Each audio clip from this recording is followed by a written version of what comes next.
Electric যানবাহনের কথা বললে টেসলার সব দুর্দান্ত মডেলের গাড়ির কথা মাথায় আসে, সেটাই হয়তো স্বাভাবিক। তবে ইলেকট্রিক যানবাহন এখন আর ভবিষ্যতের বা উন্নত দেশের প্রযুক্তি নয়। স্বাগত জানাচ্ছি ইকো বাংলাদেশে, আপনাদের সঙ্গে আছি আমি সাইমা ওয়াহাব।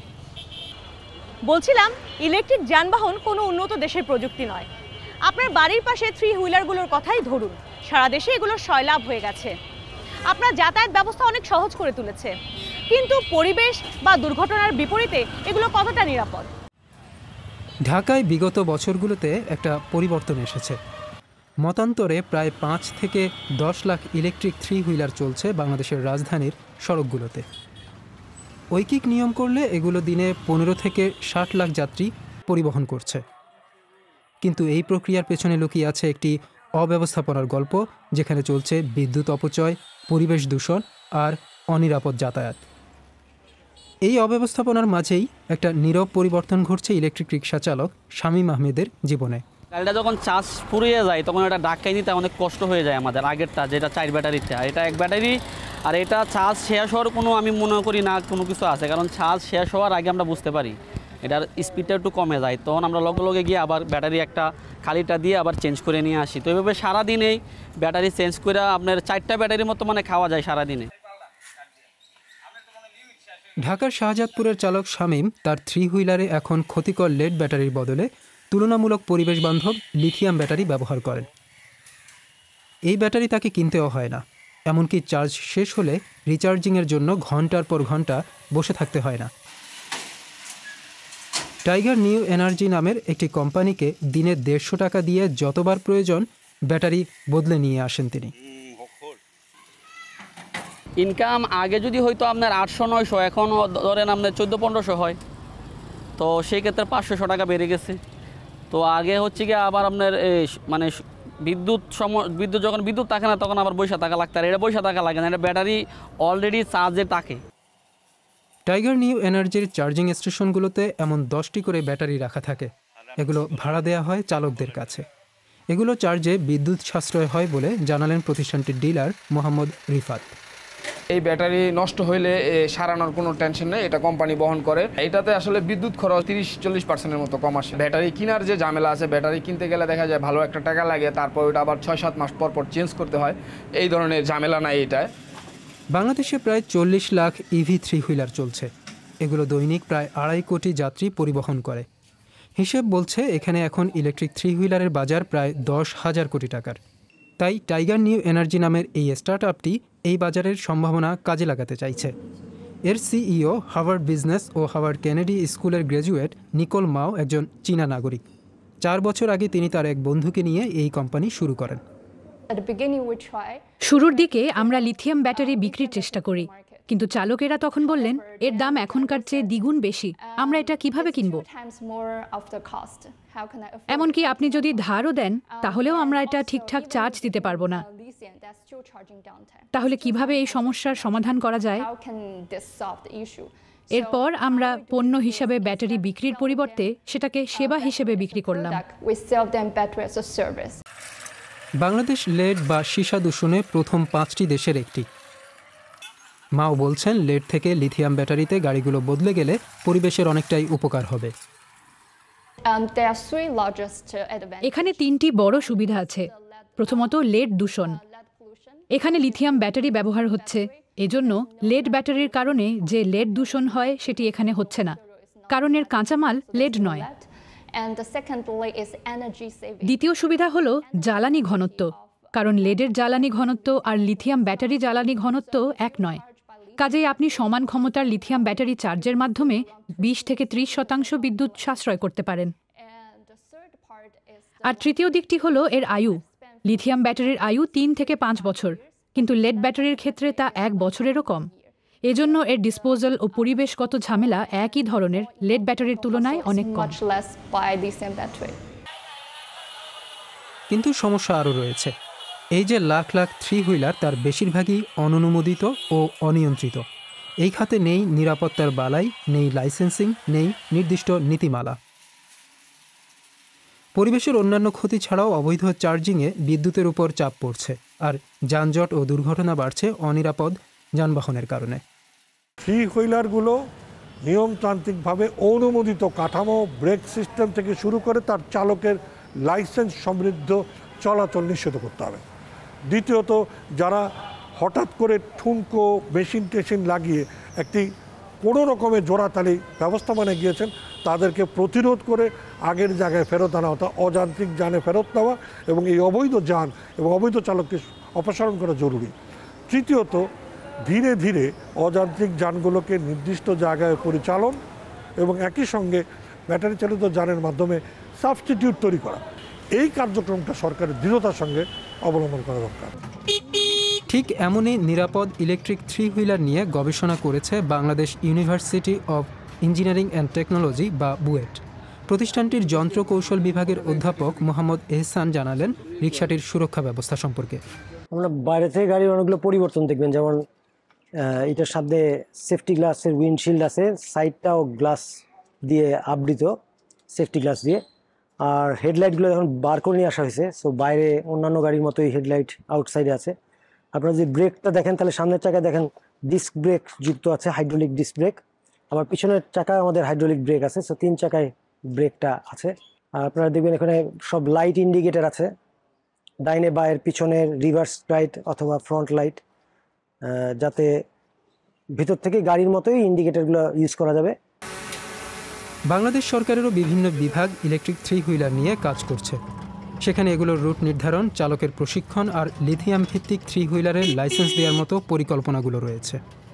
আমরা পরীক্ষামূলকভাবে তো বেশ কিছু বাজারে নামাবো, সেই সংখ্যাটা হয়তো 2000-5000 হতে পারে। এইটার ইউজার ফিডব্যাকের উপর নির্ভর করে আমরা পরবর্তী সিদ্ধান্ত গ্রহণ করব। আর এটা আসলে যত্রতত্র মানে সব জায়গায় চলবে না, এটা মেইন রোডে না, এগুলো লেন বা বাই লেনে এগুলোতে চলবে। জাহাঙ্গীরের রিকশায় ব্যাটারি বদলেছে জীবনও। তবে এখনও তার রিকশা পুরোপুরি নিরাপদ নয়। আগামীতে সেখানেও বদল আসবে বলে প্রত্যাশা তার।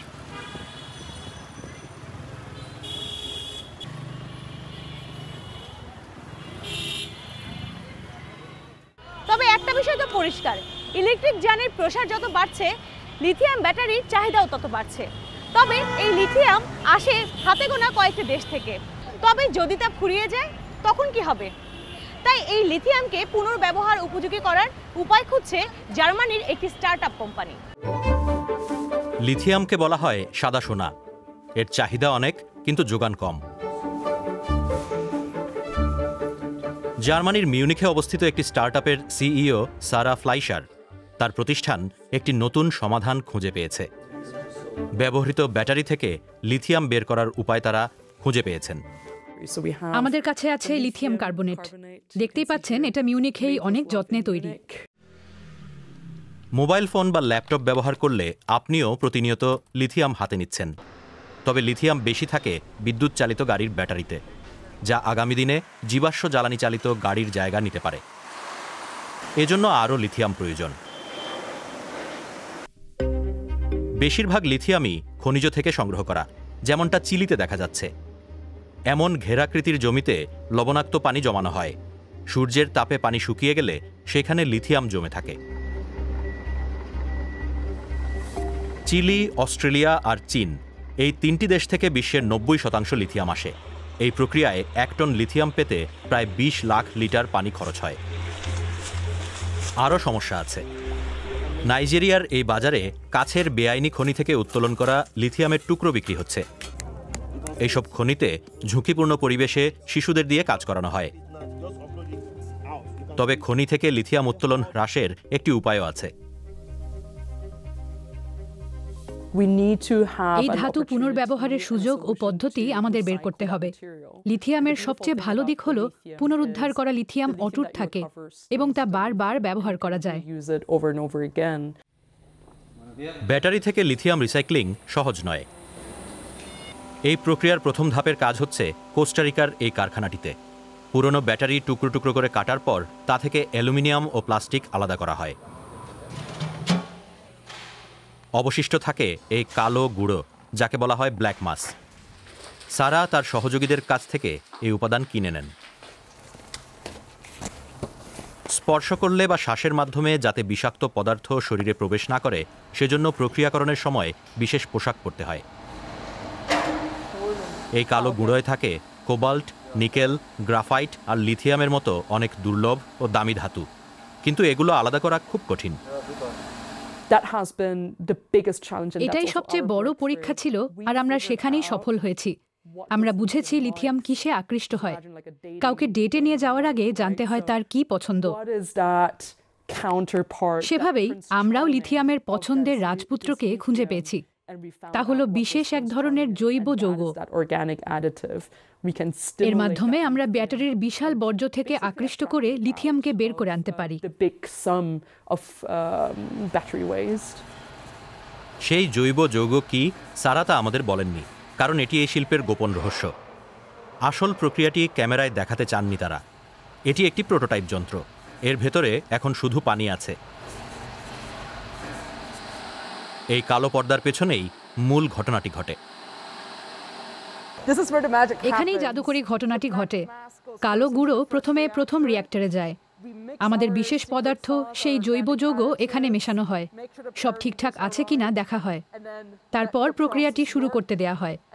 সব শেষে লিথিয়াম বেরিয়ে আসে। কোনো ক্ষতিকর রাসায়নিক ছাড়াই সবকিছু মাত্র এক ধাপেই হয়। এটাই এর সৌন্দর্য। এই ফেরত পাওয়া লিথিয়াম দিয়ে নতুন ব্যাটারি উৎপাদন সম্ভব, কিন্তু ইউরোপে এখনও তা বড় আকারে করা সম্ভব হচ্ছে না। সমস্যা হলো রিসাইক্লিং প্রক্রিয়ায় অনেক জ্বালানি লাগে, তাই লিথিয়াম পুনর্ব্যবহার উপযোগী করার খরচ অনেক বেশি পড়ে। কয়েক বছর আগেও খনি থেকে তোলা লিথিয়ামের দাম এখনকার চেয়ে অনেক বেশি ছিল।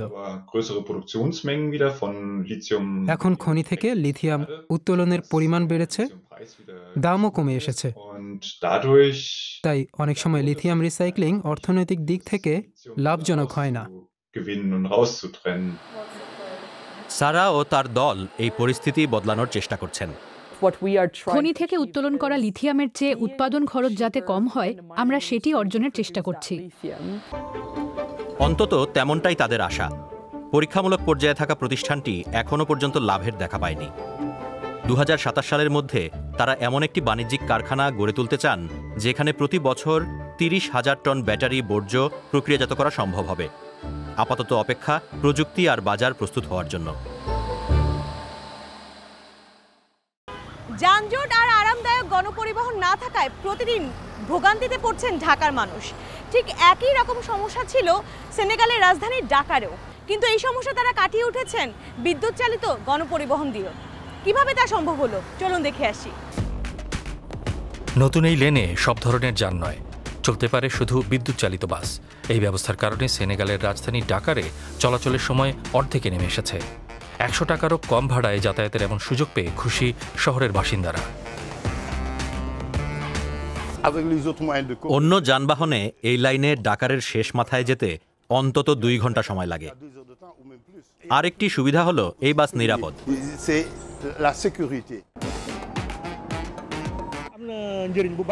নতুন এই সার্ভিসের কারণে সত্যিই উপকার হয়েছে। সময় কমেছে, যা খুবই গুরুত্বপূর্ণ। ডিজেল বা পেট্রোল চালিত গাড়ির চেয়ে ইলেকট্রিক বাস ভালো। বাসে এয়ার কন্ডিশনিং আর পর্যাপ্ত জায়গাও আছে। ঢাকারের উচ্চাভিলাষী এই বাস র্যাপিড ট্রানজিট বা বিআরটি প্রকল্পটি পরিচালিত হচ্ছে বিদেশি অর্থ সহায়তায়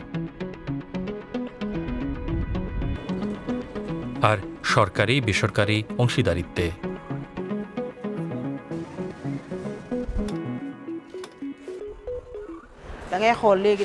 এখন অনেকে ট্রাফিক জ্যাম এড়াতে ব্যক্তিগত যান রেখে বাসে যাতায়াত করছেন।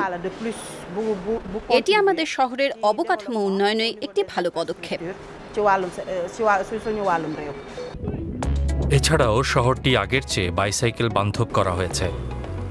নতুন বাস লেনের সমান্তরালে একটি সাইকেল পথ করা হয়েছে যাতে মানুষ ব্যক্তিগত যানে চলাচল কমিয়ে দেন। ইব্রাহিমা গুইয়ে দীর্ঘদিন ধরে ঢাকারে সাইকেল চালিয়ে তার কাজ করেন, কিন্তু সেটি মোটেও সহজ ছিল না তার জন্যে। আপনাকে গাড়ির মাঝ দিয়ে পথ বের করে যেতে হবে। যা সাইকেল চালকদের জন্য খুবই বিপজ্জনক। সেনেগালে মানুষ খুবই বেপরোয়াভাবে গাড়ি চালায়। সাইকেলের নতুন পথ করায় আমি খুবই খুশি। এটি নিরাপদ এবং দুর্ঘটনার ঝুঁকি এড়ানোর জন্য সহজ হয়েছে। গোটা আফ্রিকা মহাদেশের মধ্যেই ডাকারের ই-বাস অবকাঠামোটি অনন্য। ঘানার আকরা কিংবা কেনিয়ার নাইরোবির মতো শহরগুলো এখন এই উদাহরণ অনুসরণ করতে আগ্রহী হয়ে উঠেছে। আফ্রিকার বড় শহরগুলোতে গাড়ির সংখ্যা সড়কের তুলনায় অনেক বেশি। ডাকারে ই-বাস প্রকল্পটি পরিচালনা করছে সেনেগালি কোম্পানি ডাকার মোবিলিটে। ই-বাস কার্বন নির্গমন কমানো ও বায়ুর মান বৃদ্ধিতে উল্লেখযোগ্য ভূমিকা রাখে। গবেষণা অনুযায়ী ই-বাস বছরে 5,90,00,000 টন কার্বন ডাই অক্সাইড কমাতে পারে। পুরোপুরি বিদ্যুৎ চালিত এই বাসগুলো চলছে নবায়নযোগ্য জ্বালানি সৌর বিদ্যুতে। বাসগুলোর রক্ষণাবেক্ষণ এবং ব্যবস্থাপনারও দায়িত্ব রয়েছে ডাকার মোবিলিটে। পরিবেশ বান্ধব ধারণার বাস্তবায়নে এমনকি পানির ব্যবহারও তারা করছে টেকসই উপায়ে।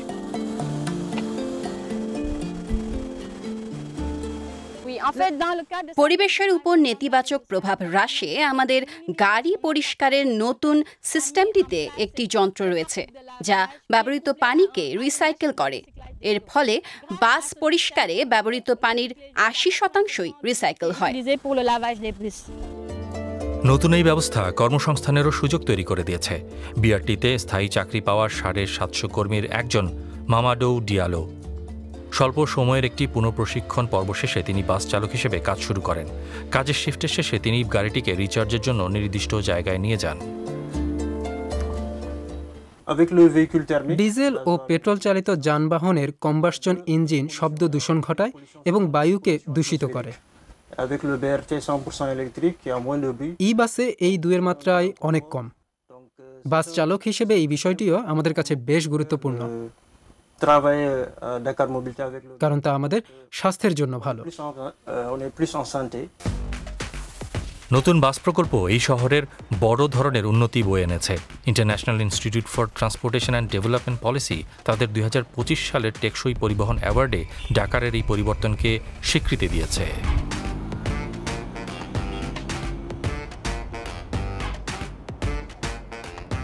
ডাকারের এই সমাধান কোনোভাবে কি আমাদের ঢাকায় কাজে লাগবে, কিংবা চট্টগ্রামে বা অন্য কোনো শহরে? আপনাদের মতামত আমাদের জানান। আগামী পর্বে আবারও দেখা হবে। সে পর্যন্ত সবাই ভালো থাকুন।